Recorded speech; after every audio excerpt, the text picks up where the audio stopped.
Time to wake up. It's Saturday morning. Find some milk and cereal. Grab a bowl and spoon. No, a bigger spoon. Head to the living room and take a seat on the floor while Joseph and Chris present to you Saturday Morning Cartoon! Hello everybody, welcome to Cartoon Boom! This is a show where we wake up with the Saturday morning sun, pop on the floor with a big bowl of sugary cereal, and we'll check favorite cartoons, both old and new. I'm Joseph. And I'm Chris. I'm Chris. I was trying to be a pirate, man. Shut up. I guess I got a pirate feel from that. I'm a pirate today, Joseph. Oh god. If we're gonna do that the whole time, I'm done with the episode. It's my pirate episode. No. No one wants this. No one asked for this. I've got barnacles on me throat. I'm asking you to stop now or I will throw you overboard. I know. To be honest, though, like, my voice is a little strained regardless, because I've been in meetings all day, and, like, the best I can describe how my throat feels right now is, like, if an octopus has been gasping for air for, like, an hour, and that's how I feel. That's the best way I can describe it. You were telling me about all the meetings you had today, and I was not envious. It's been about, like, 5 out of my 8 hours of work today has been in meetings, and so my throat hurts a lot from talking. Gross. Mm-hmm. No more talking about work then. Blech. This morning, we watched The Marvelous Misadventures of Flapjack. I would have assumed maybe a breakfast-themed cartoon. Yeah, and it wasn't until, like, we had finished watching it, and really today, like a day after that, I was like, oh, maybe that's why Knuckles drinks that maple syrup. Maybe it ties into the title, Flapjack. Oh, dang. I just now am putting that together. Oh, dang. All right. It's interesting in this world because it's like sweets are basically drugs / alcohol to them. I mean, that's kind of how it is for kids anyway, right? Yeah, no, that's very true. Yeah. Very true. So pretty accurate from a kid's perspective. Yeah, dude, like, I understand it, because, like, I told you the other day, I drove to a gas station specifically just to get a nerd syrup, and they didn't have it, and I was so mad. They didn't even have just nerds, dude. I threw a fit. You threw a tantrum right there on the ground. Yeah, I threw a little tantrum, like, all over Twitter and everything. I was upset. Candy privilege. I know. Candy world problems. So who suggested this to us? This was suggested to us by... Oh God, this is the name I couldn't figure out last time. Blase. So I don't remember how I pronounced this individual's name last time. This time I'm just going to say Blase because it sounds cool. Blase Porretti. Thank you. I am probably very wrong. Could be Blase, Blase, Blaze, What else? Is there any others? Let's just hit them all right now. Blase. Yeah. Blase, maybe? Blase. Belaz. We can go with that one. That's a good one. Belaz. Yeah. I like that. Oof. It's like Knuckles, but Belaz. Belaz. Yeah, I'm gonna write that. That sounds fancy. That sounds like, I don't know, that's like a Vegas name, man. Hello, my name is Belaz, and welcome to my casino. May I take your coat, sir? Just kidding. We have people for that. Chop, chop. So the show, The Marvelous Misadventures of Flapjack, aired from 2008 to 2010, created by Thurl Van Orman, produced by Cartoon Network Studios, Screen Novelties did the stop motion segments, Cyrom Animation did the animation services, so I guess they animated it. Ran for 3 seasons, 46 episodes, which ended up being 91 segments on Cartoon Network. For a short synopsis written by TB4000, I feel like we've had something written by this android before. Yeah. The comical seafaring adventures of a young enthusiastic boy, his pirate captain mentor, and the talking whale that raised him from birth. I do love me that whale. That whale is amazing. Bubby. She's so great. She's adorable. Like, I love her. It's only later you kind of connect, and I guess maybe it's something that's discussed throughout the series. And since we only get a dip into it with the 3 episodes we watch, they don't really cover it much. but she's a single mother who has raised him as her own. And you get that feeling at the way that she expresses her concern for him throughout the show. I would love to be raised by that whale. Even as an adult, I would be. I would love if that whale would raise me the rest of the way. The rest of the way. Yeah. Can a whale please come and adopt us, please? Yeah, just finish the job. I also like that Knuckles has like completely wooden hands. Like for a while, I couldn't figure out if they were skeleton hands or wood hands until they did a zoom in. I was like, oh, okay, they're wood. That's fine. Yeah.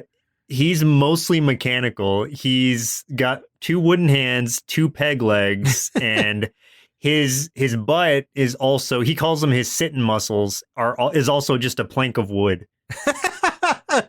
I didn't know that part. I love it. Okay.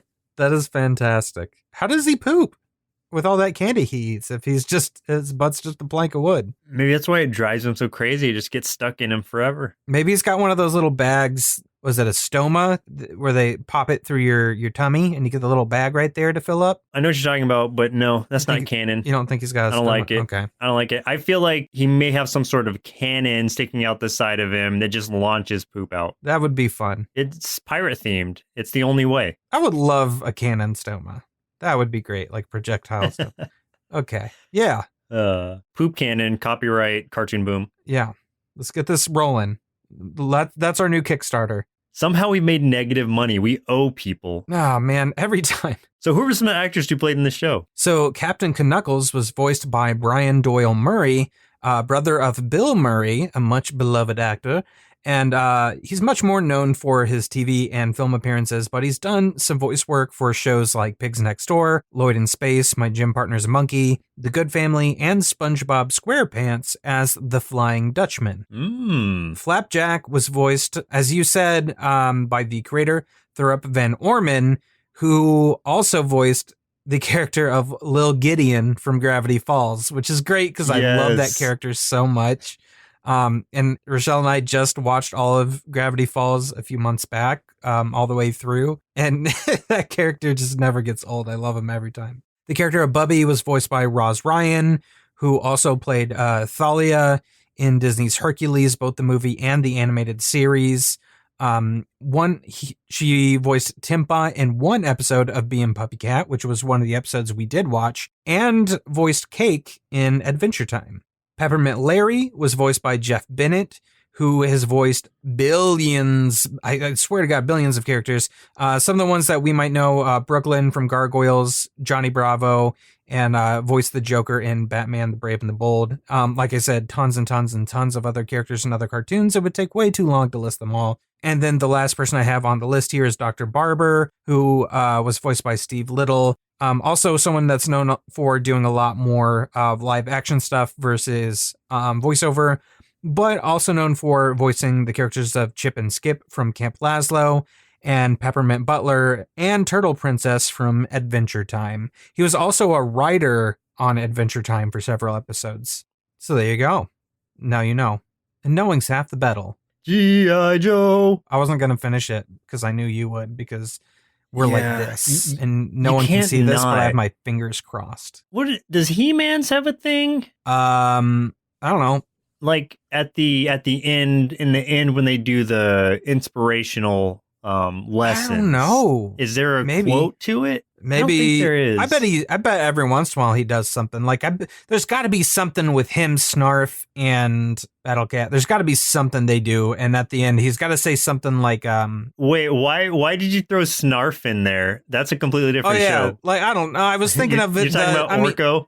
Yeah, I was thinking Orko, because every cartoon's got that character that you would think would be useless, but then sometimes they're actually like the best character of the entire thing. Not in that case, because Orko actually does suck in He-Man, but in Snarf he's the best character, or in Thundercats he's the best. But maybe He-Man will just be like, and now you have the power. Oh, that's the it. That's it. That's what he says. That's the it. That's the it. That's the one. I don't know. I don't know how to use words anymore, Joseph. I need to retire from talking forever. So, for a few tasty marshmallows out of our big bowl of Flapjack cereal, Flapjack's original voice actor was meant to be Paul Rubens, Pee Wee Herman, But Rubens never showed up to any of the recording sessions, so Van Orman voiced Flapjack himself, respectively. Oops. Which is fine because, like, he sounded great. Like, I loved the voice he did for him. Yeah, I did too. Captain Knuckles was based off an old fisherman Thurop Van Orman met when he was a child who gave him candy and told him stories. Oh, that's kind of fun. Yeah. And this one is really cool. Several former storyboard artists and production crew members who worked on the Marvelous Misadventures of Flapjack have gone on to create their own series, including Pendleton Ward, who did Adventure Time, J.G. Quintel, who did Regular Show, Alex Hirsch, who did Gravity Falls, and Patrick McHale, who did Over the Garden Wall. Jeez. So they all worked on Marvelous Misadventures in some way. So this was a nice predecessor to all of those shows that most of which we've watched and love. Yeah, and I gotta say, like, I can kind of feel that vibe in this show too. Like, a lot of those shows have like a certain energy or a certain presence to the writing and the comedy in common. And like, I was definitely feeling that theme with this show as well. So yeah, that makes a lot of sense. Absolutely. And even SpongeBob SquarePants, which I think had preceded this one. Yep. They all have that sort of feel to it. And that's one, since I guess it was sort of what we grew up with, I'm really attached to that theme. Like, I really love it when shows are like that. It just hits all the right buttons for me. Yeah. Let's go ahead and jump into the episodes we watched for today's show. The very first episode, highest read episode, and finally a random listener chosen episode. The order may vary depending on how these episodes fall chronologically. Of course, we have to start with the very first episode, which was Several Leagues Under the Sea. Season 1, Episode 1A. And again, these are short episodes, like 10-minute segments, since they're like 2-part episodes. So we just watched like first parts or second parts of them, and that will be what the A and B represents. So Flapjack meets a crazy inventor and brags that Bubby is faster than a machine. That's a very like straightforward description, but it's true. Pretty spot on. Yeah. The first thing I want to ask you about, and this is similar to the last episode, because this kind of stood out to me, which is the design of this cartoon. Like, what were your thoughts on that? Because I feel like this was very unique. Not as unique as the last episode that we did, but I feel like it really had a very defined style to it, for sure. Especially like the backgrounds and stuff. Yeah, I was really interested in that. And I was going to ask you the same thing if you hadn't jumped in there, because because it was very mixed media. Yes. In the intro, you have some nice stop motion segments. And I guess throughout the show, there are stop motion portions of it that very much reminded me of like classic Pee Wee Herman segments. Like, what was the girl with the penny eyes? Probably Penny something. But that's Nightmare what that Fuel? like stuff. Yeah, basically, that's what that kind of reminded me of. And then the background washes are like watercolor. I love and that then so much. There's so much dimension to it, even though it's a 2D show. It's like when you're looking at the waves and stuff, a lot of times they're kind of layered and almost look like kind of construction paper created to make like kind of a 3D-ish background. But it still works in the world where it's not like jarring or anything, that it's so different. So I really liked it. Yeah, I like that a lot too. I love the watercolor sort of like cut out effect with the ocean, like you were talking about.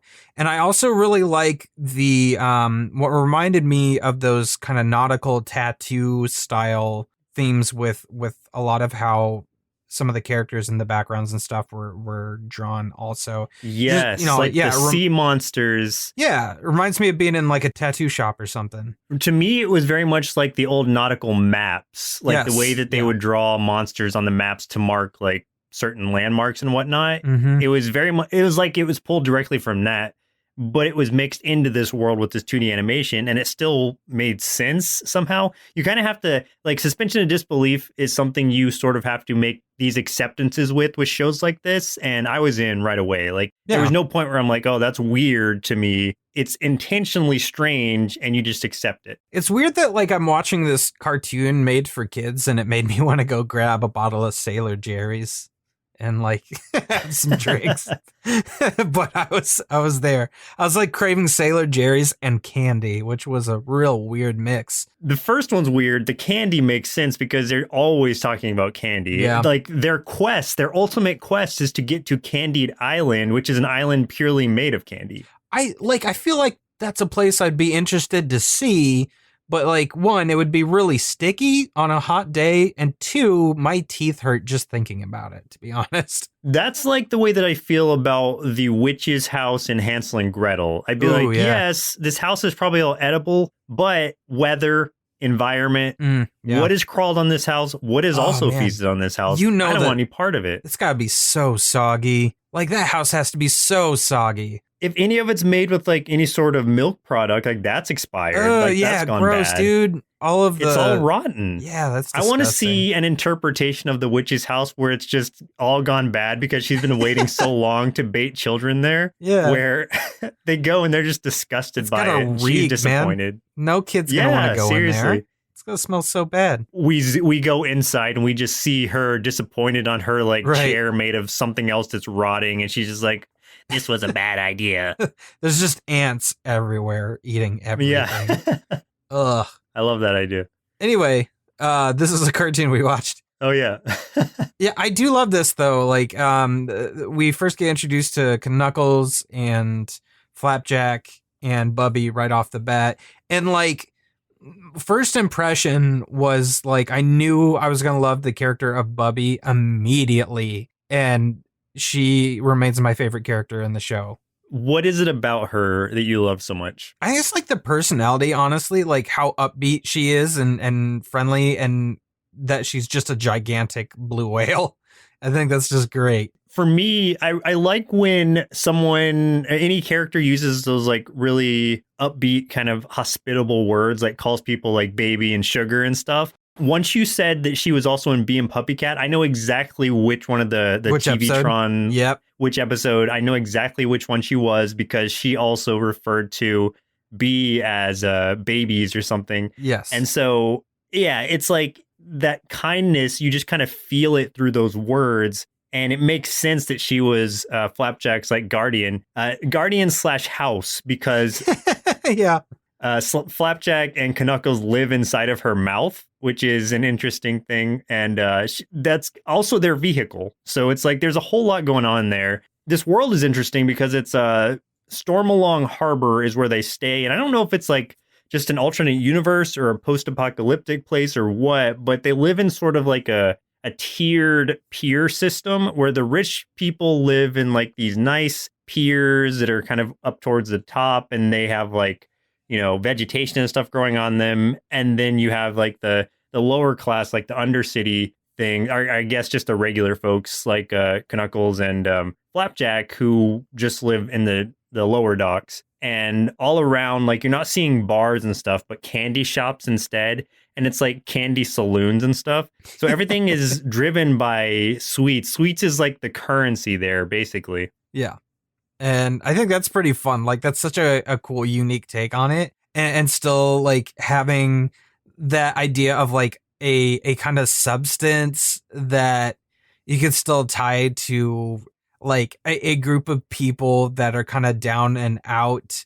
And, like, they utilize it as having addictive properties and stuff. But, like, without it being, like, alcohol and, like, you know, something like that. They just use it as sugar. And I just thought that was kind of funny how they did it.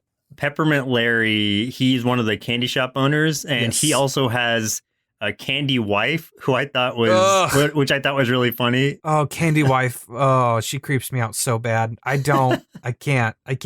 Every time I see Candy Wife, like, I just cringe. I hate it so much, man. They have some of those moments in this, not quite to the point of Ren and Stimpy, but those stills where it's like these horrific images that you just kind of have to stare at for a second, and it gets kind of a weird close up to it. Again, not like gross out kind of stuff, but just kind of disturbing things. Yeah, there's times where it gets really disturbing and really dark for just like small moments, and you're like, no. Like that the doctor / barber, like he also cuts hair. Yeah, Dr. But Barber. he's always wanting he's also wanting to like perform surgery on people, like, oh, we've got to cut him open. Ugh. And he's so creepy. Like whether he intends to be or not, it's just so weird. So what was the name of the guy here? So basically they were the point of this episode was basically that Bubby is the fastest thing in the ocean, but then somebody's like, well, technically the second.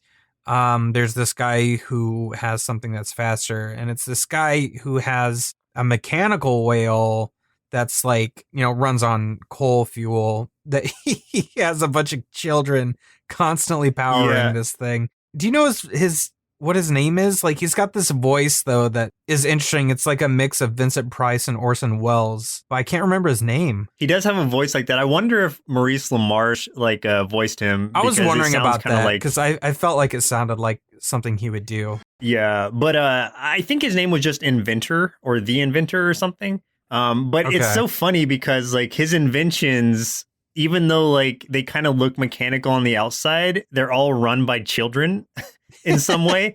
Very much in a like Pinocchio way, where it's the children like mining coal and stuff to help this whale, which I think was called Whoosh, was its actual name. Like Whoosh, the mechanical whale. He was like, oh yeah, it's powered by the angst of 30 juvenile delinquents, and in order to try to prove Bubby's worth, like Flapjack challenges him to a race in this like dangerous place called the Sea of Teeth, which is just this, which is a great name I'm gonna borrow for D&D. I hope you do. That's such a cool name. It's so cool. Everybody else just like, oh God, why the Sea of Teeth? Because like they know how dangerous it is, but he's just trying to prove a point. Yeah. And Bubby earlier had scalded him or like gotten onto him for bragging, like because she says bragging always brings nothing but trouble or something to that effect. And so he's just trying to say like, oh, she's pretty fast. Like he won't say she's the fastest, but still trying to prove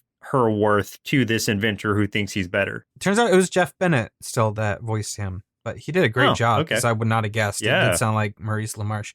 Yeah, I'm not gonna lie, like this show got me several times. Like it got me right in the juvenile that I am, because there's several fart sound effects that got a pretty big laugh out of me. I'm not gonna lie. I'm just gonna go ahead and cop to that right now. Was one of them the one where it's like describing the mechanical whale and then talking about its maturity or something? Yeah, and then the steam comes out of the top hat and it was just like I lost it, dude.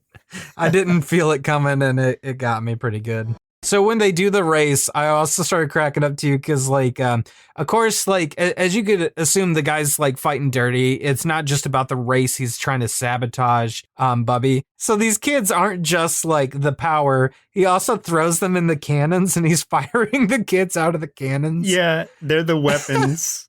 And they like the one I like the most is when they he shoots them out with those long poles that have those fake hands on them with the fingers, and they're just poking Bubby in the eyeballs. It was ridiculous. I almost spit my water out just now because I was thinking about that scene. It was so good. But that ended up being his undoing, like, by doing that kind of which stuff. was so great. You saw it coming, but it was so good. And it was kind of like a nice moment, too, because once they start crossing the Sea of Teeth, like all those monsters that we were talking about earlier that look kind of like the map/tattoo monsters are attacking. And so he's launching those children, those juvenile delinquents at this monster to try to just get past it.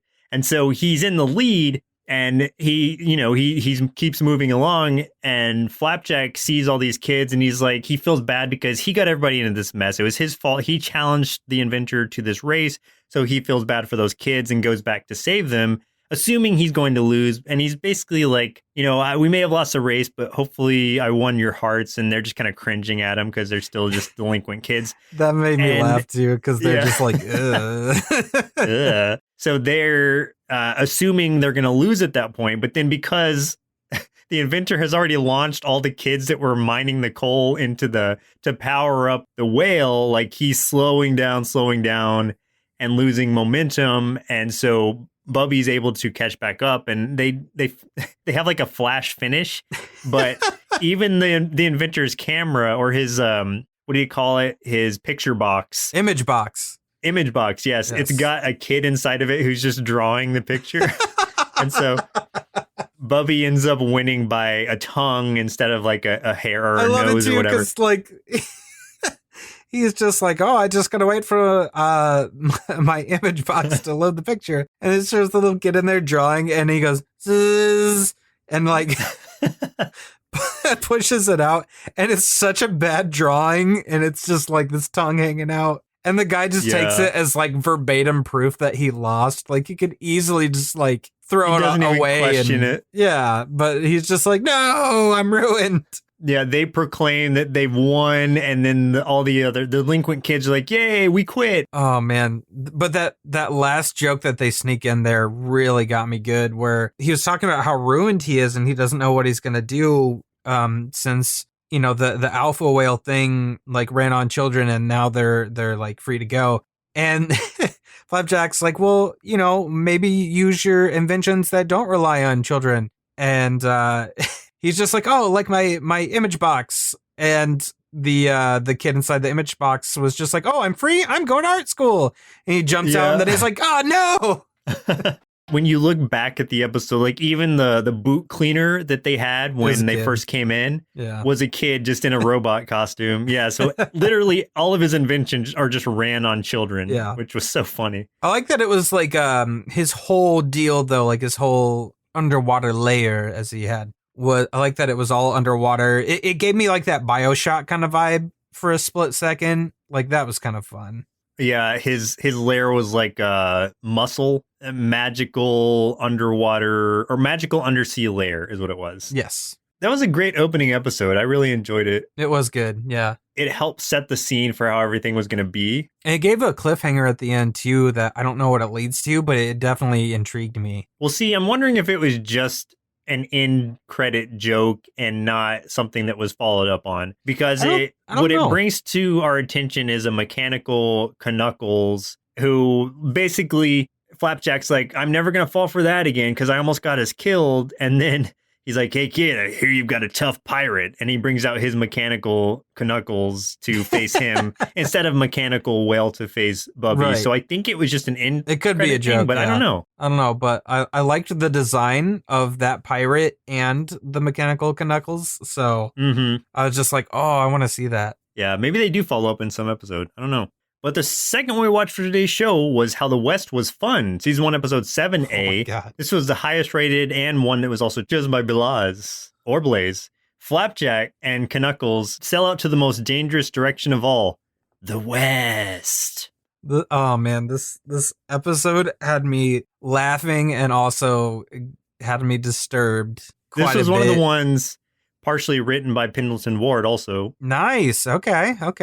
I like that. So it's Flapjack's birthday, first of all. Happy birthday. Bubby gets him a pencil, and with it, he draws a face on his foot for some reason, and he's just messing around with his foot for a while. Yeah. So Knuckles, like, she's trying to convince Knuckles to take him on an adventure or something for his birthday, to do something for him. And he's like, all right, well, let me teach you about the compass. And he's telling him all these things that Flapjack already knows, but then he's like, why is this letter scratched off? The west part's not even there. And they are like, well, we don't even talk about that direction. That's the end of the world. Flapjack convinces them, well, maybe Candied Island, which is their ultimate goal, is to the west. Like, maybe it's there, and that's why no one's ever found it, because no one goes that direction. And the captain, being as addicted to candy as he is like, all right, I'm convinced. And I mean, why they start heading to the actual west. And then there's these really funny things that happen as they start going that direction. Like, there's signs that are like saying multiple things, like the West was pretty fun if you like getting killed. And then like there's this one creepy dude who shows up a couple times just like West, and he keeps throwing up like a W sign. Yeah, that guy was great. I did like, this is one of the best quotes I've heard, which was something that Flapjack said when they were talking about how dangerous it is. But he was just like, if Danger was a beautiful woman, I would marry her. I was like, that's a great quote. Yeah. I love it. But yeah, like I like when they get real far out there, and every time they say the word West, well, I mean, every time Flapjack says it, because no one else is gonna say it, like more weird stuff just starts showing up, like big sea monster things, and like that one shows up and he's like, hey, you guys want a French fry? And it just keeps happening. It's like, no. Go away. And then they finally get Yeah. away. Like, even like Bubby's kind of freaked out and she's just like, we're gonna go. And they're like going all slowly away. And then Flapjack was even weirded out at that point. He's like, wow, I'm never saying the word west again. And then that giant sea monster comes out and eats all the other ones. Oh, yeah. Oh, that was a great one. I loved that. What was with that overall enthusiasm thing? I was like, what is this? Oh, What yeah. the heck? What's this? I don't even know how to was- explain that joke. Okay, the lead up is something like Bubby is talking about, like the overall enthusiasm is gone from this adventure, and then we see Knuckles like kind of open his jacket, and he's got overalls on that say enthusiasm on them, and he's just like, "This is my last pair," and so Oh it's my time to go God. back because the overall enthusiasm is gone. So they do start to head back, and then Knuckles goes to sleep. And then when he wakes up, like he and Flapjack are just on a raft, and only Bubby's gone. And Flapjack is like, "Oh yeah, I just sent her away because I didn't want her to do something she wasn't comfortable with, but we can keep going." And so he's just like, "Oh, why? Oh yeah, because Knuckles had drinking some maple syrup, his alcohol to pass out. After that is when he woke up." I like the scene where they're still kind of drifting along on the raft, heading west towards Candied Island, quote unquote. They think they are, but honestly, they are. They're just sitting in place because there's no wind picking up the little Right. sail on the raft. Well, yeah, but I like the part where Flapjack's drinking seawater, and he's trying to convince Oh yeah. Knuckles not to drink seawater because it'll drive him crazy. And he's just like laughing in a weird way and just acting all crazy. And then he's like, "Do you know what fishies do in there?" And he's really trying to make him not drink it. And he's like, Knuckles' part is what made me laugh, where he's saying, "I mean, you seem fine. You've been drinking seawater and your laugh is perfectly normal." Yeah, they are losing it. And yeah, they're basically Their delirious. faces are all sunburned. They're like laughing in like hysteria, and They're like, having kind of that desert mirage and seeing Candied Island. screaming at each other, all kinds of stuff. Yeah. And like you said, in actuality, they hadn't gone anywhere, but they start just seeing sitting like there. everything with like a red silhouette to it. Oh yeah. And it's, So this whole cartoon turns into a Nintendo Virtual Boy game. yes. Like, I had some nightmare flashbacks back to like being a little kid and walking up to one of those dang things at Electronics Boutique in the mall. And like, you're like, oh, I'm going to play this Mario Tennis game with the Virtual Boy. And then you get the worst migraine of your entire life within minutes. And you want to go throw up. Virtual Boy was one of the worst ideas ever. It was a one of my friends horrible idea. Yikes, One of my dude. friends rented it for his birthday, and Oh, we no. got to play it, and it was a bad experience that I've never recovered from. Yeah, it was painful, man. Literally painful. Like, it actually did hurt. So they're on that raft, they're screaming, and then like when we come back to reality, they're just standing in place, like nothing's happening around them. Their raft is still. And then Bubby comes up, and then like she comes and saves them. She gives Flapjack a W for the compass so that it can have the west on it. And apparently Knuckles had sold their compass for maple syrup already. Yeah. And the gift that he ends up giving Flapjack is a shirt that says "I Heart the West" on it. Yeah. He's just like, "Thanks for the best birthday present ever." Ugh. Yeah, it was. Why? It was such a weird. It was a really trippy episode, is what it was. Yeah. Well, we say that's trippy, but things are gonna get trippier in this next one that we talk about for sure. True, because the next one, Knuckles and His Hilarious Problem, season 2, episode 4B. This was the one specifically chosen by Blase. B-Lace. I don't know. We're gonna just keep changing his name. B-Man. B-Man. Hey, B-Man. Hey, B-Man. Knuckles' candy problem spins out of control. The way it started was so great, and it just goes to show like what type of, I guess, individuals they are, because they're in the back of basically the back alley of Candy Barrel, which is one of the local candy bars, digging in the trash cans looking for candy scraps. They end up finding a barrel full of candy, and so of course they snatch it, and they're just like, Knuckles gives Flapjack one piece because he's like, "Oh, you can't handle like a whole barrel like I can. Like, you'll get the candy flu." Then we're going through stages of Knuckles like slowly finishing this barrel off and going through different stages of basically like he was drinking, where at first he's super angry, or no, first he's really loving and telling him, did I ever tell you you're my best pal ever? And Flapjack's like, yeah, like you tell me that every time you eat a lot of candy. And then he goes into his angry phase where he's complaining about somebody named Lolly Poop Deck. And then after that, it transitions into him crying and saying like, I love you and Bubby so much. It's just seeing his addiction to candy. It's so funny. I was laughing so hard at that part because you're right. It's home so hard. Like as an adult and having seen friends go through like, you know, one of those nights where they have surpassed their limit of holding in their liquor or something. Mm-hmm. This is what it looks like. It's amazing. Amazingly awful. Like, it's fun for you because it's entertaining. It's horrible for them because it's very embarrassing. But you get to hold that over them for as long as you want. You know, anything that you need from them, you've got the power. You have the power. It's your responsibility at that point to take care of your friend while also holding that against them later to make fun of them for the crazy things that they do while not letting them hurt themselves. Exactly. And that's what being a friend's all about. Exactly. So then like, oh God, he just looks so awful the next day. He's like passed out and then like going through withdrawal and stuff. So Flapjack takes him to Dr. Barber, and oh God, this guy's mouth is so gross. Like, just the way he's animated and he talks was it was cringy, man.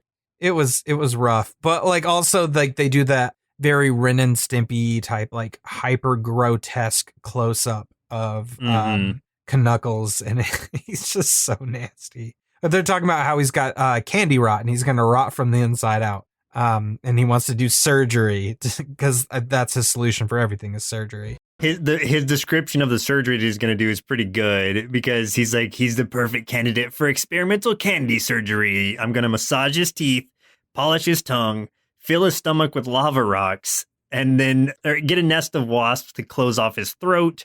And after a few stitches, see if he still has a taste for sweets. And Flapjack's just like, well, what if I just keep him away from candy? And he's like, well, okay, there's always that. But if that doesn't work, yeah, that works too. If that doesn't work, come back for surgery. Yeah. Now, the part of this that I enjoyed the most was how stupid Flapjack is. In that, like, he immediately he gets Knuckles out of there. He's got him tied to like a wheelchair, and Knuckles just keeps like fooling him into thinking that. You know, that everything's fine, and Flapjack keeps letting him out, and then he goes and gets more candy. Like, the first one, he was just like, oh, it was all a dream. You were talking in your sleep, buddy, and you sleepwalked, and you put me in this chair. Now let me go. Yeah. And he just immediately fell for it. Another one was just that, you know, he's cured, and Flapjack tries to test him by holding up a thing of candy, and Knuckles makes like a little seagull noise, and Flapjack's like, whoa, a seagull. Looks away and he eats it real quick, and he's like, oh, that seagull got your candy. Yeah. Let me go. We'll go hunt that sucker down. So he falls for it again, of course. Yeah. It's like, oh my God. We're seeing him like steal candy from everyone he can, like including a baby. He goes into this place called the Candy Trowel, which is another candy bar. And he's just like, get out of here, you bum. You're not welcome here. Oh, dude, this part's so gross. Ew. Yeah. I forgot about the part where he like sticks his tongue up the gumball machine and he's like, oh yeah. Oh, God. But there's another part that's super gross too, where he gets like kicked out of the one candy bar and somebody walks out and like coughs and that little piece of candy, like he spits it up and it lands on the ground. And I'm like, no, don't do it. Knuckles like slowly puts it in his mouth. I was like, oh, no. Oh, yeah. No, please. Oh, man. So gross. It's so good. So he doesn't end up needing surgery. He just needs isolation. And then he has to go on like a vision quest. So I think they just like send him off on another raft or something all alone. And then he just starts having hallucinations. He sees the doctor out at sea, and then he sees Candy Wife out there too. And she's just like, I'm delicious. He's just having these weird kind of like flashes. Giant Flapjack comes out and regurgitates candy into his mouth like a baby bird. Yeah, and he comes back. He floats up on the raft he went out on with a seaweed beard, almost like he's like he becomes like an old enlightened guru. Exactly. He had this enlightenment.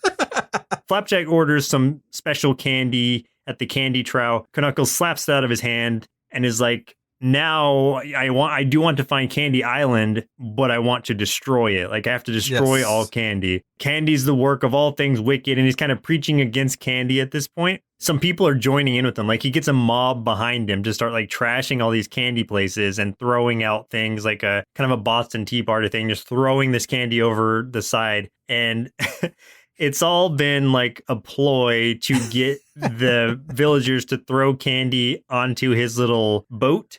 And then he's like, oh yeah, I haven't changed. Like, but now we have all the candy in our boat. You think I'd let all that candy go to waste? Oh my God. It kind of ends with him just saying, let's go eat some candy. During that part when he's giving that like whole preaching bit inside of the that bar, like I'm like, there's no way. There's no way. Yeah. Like I'm literally talking out loud at the show, like it's a trick. It's a trick. He's got him. It's tomfoolery, it is. Don't fall for it, y'all. And they fell for it. But hey, he gets candy. That's cool. God, I want candy so bad right now. I just want a big bag of Haribo gummy bears. Yeah, I'm about to go get some candy after this. I'm not even kidding. Go find that nerd rope. Oh, God, if I don't find a nerd's rope. I am going to cry. Should I say that in like a real serious voice? Yeah. Okay, hang on. By God, if I don't get some nerd's ropes right now, I'm gonna cry. If I don't find some gummy bears soon, by God, I'm gonna cry myself to sleep. The only substitute will be the salt from my tears. There you go, guys. Clip that. Clip that sound. Oh, wow. Yep. I think we just screwed ourselves over there. Well, Chris, looks like it's about time we send our inner kids to storm along harbor to jump inside Bubby's mouth, help seek out Candy Island, and hopefully steal some of those lollipop trees for us. Then see what they thought of the Marvelous Misadventures of Flapjack. This show was so fun because they had pirates hunting candy and having all these adventures while living in a whale. That's everything I want to do when I grow up. So I gave this cartoon 5 bowls of experimental candy surgery cereal out of 5. What can I even say about this show aside from it being quirky, random, and awkwardly comical? A perfect recipe for an exciting cartoon in my eyes. Underneath all of the odd layers serving as a foundation for this show's universe, there also seem to be important lessons about caring for and protecting your friends, as well as always retaining a youthful sense of adventure. Not to mention the impact this show had on the cartoon landscape that followed, with several of the crew members going on to create spectacular series of their own. Plus, it was just so fun. Overall, I'd give the Marvelous Misadventures of Flapjack 5 big bowls of Peppermint Candy Wife cereal out of 5, and would highly recommend this show to anyone who can properly handle a trash barrel full of sugary sweet absurdity. I'm so glad I don't have a peppermint candy wife. Like, that's just, oh, man. I don't know what you're talking about, dude. I would love a peppermint candy wife right now. Nope. I had a really good time. This was one of those shows where it's like, I'm trying to think of how to describe it. It's like one of those things where you see a lot of people online, or you'll see like a lot of those posts or memes or something like that, and it'll show like, you know, animation still from like, let's say G.I. Joe or He-Man or something, or Transformers, something where, you know, the animation back then was like very detailed or something like that, or they went for a semi-realistic sort of thing. Do you get what I'm saying? And then something from like this kind of era of cartoons, and it'll be like the stuff that we watched in my childhood, the garbage like these kids grew up on, millennials, whatever.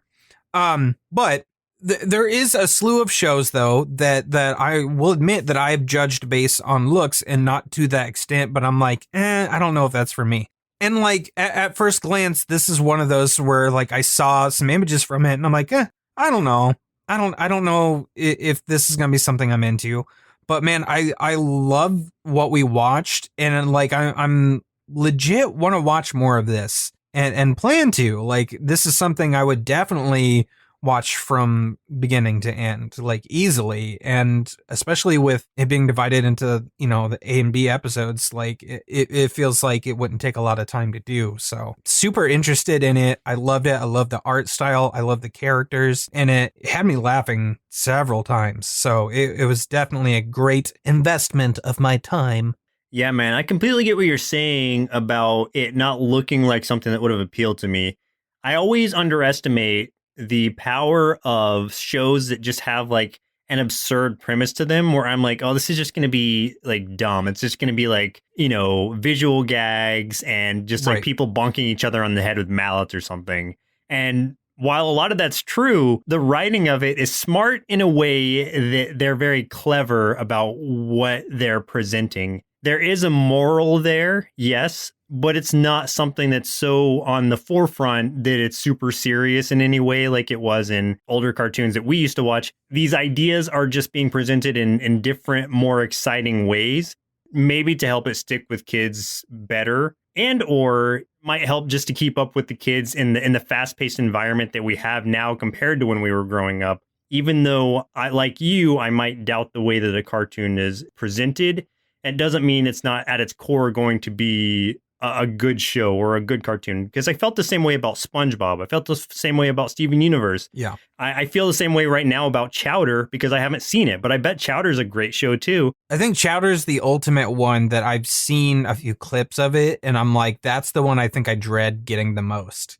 Honestly, out of everything that I've seen images or clips of, I'm like, man. So Chowder will be the make or break one for you. Yeah, for sure. And like, I think part of this comes from, for me personally, from SpongeBob, because even having watched SpongeBob, like, I'm not a huge fan of it. Like, I think that every once in a while I'll watch pieces of it and I think they're kind of funny, but overall I'm not a big fan of it. So I think part of it stems from that, of like relating things back to that, of like, okay, maybe it's another one of those where like it went so over the top that I didn't enjoy it that much, which is how I felt about that show. But so far, like, aside from that, any other show that I've given a chance that kind of goes into that vein of animation, it has surprised me and I've really enjoyed it. This one, I think, was kind of a follow-up to some things that SpongeBob had started, and this one kind of accelerated those in a way that was more appealing to me.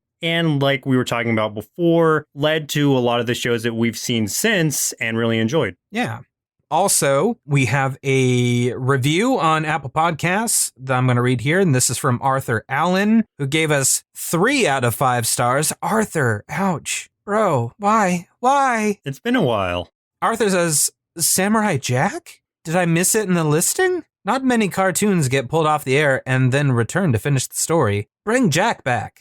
Yeah, it's on the list, I promise. Samurai Jack is, right now it's like pulling at like, I think number 4 in the list. So yeah, it's definitely on there. And if it's at number 4, it's probably not going to be too much longer until we end up reviewing that one. So wait, so that's why he gave us 3 stars, is because we haven't covered Samurai Jack yet? I guess. I don't know, man.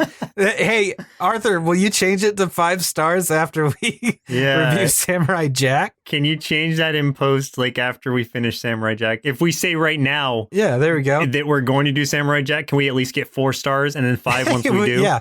It's on the list, so now you can change it to 4. And then after we review it, you can change it to 5. How about that? Well, I think that's fair. Final announcement. We realized that this episode came out on October 3rd because we're goofs. And usually we would have started our October celebration by now. We forgot what time is. I forgot about the flow of time. So the next episode we will begin our October celebration, and it's going to extend into November a little bit so that you're going to get 3 October based episodes. So you're going to get an episode, 1 picked by the listeners, 1 picked by me, 1 picked by Joseph. So there you go. We're still doing October. Yeah, so we definitely didn't forget about October. This is something I look forward to every year. So 2020 has thrown us off. So we'll catch back up. We're trying. Listeners, looks like our milk supply is now run dry, so it's time for us to say goodbye. Goodbye. And in 2 weeks, for the first episode of our October celebration, we'll be watching Count Duckula, suggested via Instagram by Geekdom Ahoy and via email by Caitlin Ward. I've been watching a lot of duck-based things lately. And by a lot, I just mean like I've been watching a lot of the new DuckTales because it's such a good show. Yeah, ducks are real popular right now. Ducks are in. Yeah, I'm hoping that with the uptick in duck stuff that we do, maybe that'll help our SEO out. I don't know. Hey guys, everyone listening real quick, can y'all do us a favor? Can you help us confuse our new employee, Colleen, and just like, can you constantly tweet or Instagram or DM, whatever? Can you just send her a bunch of duck stuff? Like just pictures or references to ducks. Oh, yeah. Just spam her with anything about ducks. That would be great. It doesn't have to have words. It can just be a random duck meme you find somewhere, or just a cute duck picture, whatever. Yeah. Send all the ducks. Yeah, you don't need to explain. Give us all your ducks, please. Let's get those ducks in a row. Oh, wow. Once again, I'm Joseph. And I'm Chris. And we'll see you next Saturday. Presented by Nerdsloth. A place for lazy nerds. If you like what you heard, consider donating at patreon.com/nerdsloth so we can continue bringing you quality shows. Be sure to also leave us a review and share your favorite episodes and clips on social media. If you're looking for more content, visit us at nerdsloth.com.